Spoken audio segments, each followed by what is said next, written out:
entendia muito bem a Páscoa. Só adorava Portugal, azevido e chocolate com coelho escondido. Mas o que tem a ver coelho com ovos, com símbolos, com a ressurreição de Jesus ou com a fuga das obras do Egito comandada por Moisés? Agora sei qual a relação de tudo isso. Os ovos são o símbolo do nascimento, ali dentro uma vida por vir ao mundo. É o eterno milagre da vida que renasce todos os dias. O coelho é um animal que se reproduz com uma velocidade espontaneamente, uma poesia família, uma declaração de amor à natureza para todos os dias.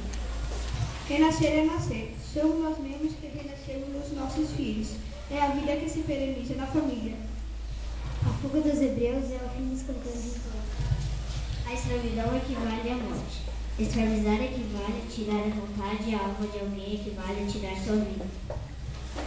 Se a liberdade da escravidão é viver não é renascer, é estar com seu tudo de novo. Por fim, Jesus é a ressurreição. Quer prova mais clara que digna? Este eterno milagre que nos encanta é o milagre da vida que a Páscoa nos dá. A Páscoa é a ressurreição de nossas almas. Este é o dia de renascer, começar tudo de novo. De nos libertarmos do mal que corrompeu nossas almas e de nos recobrirmos com o véu da pureza da alma que tivemos um dia. Abandonar tudo que é velho e antigo e olhar para frente com coragem.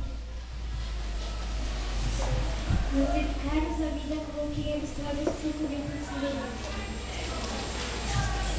Hoje é dia de renascer. Feliz Páscoa para todos.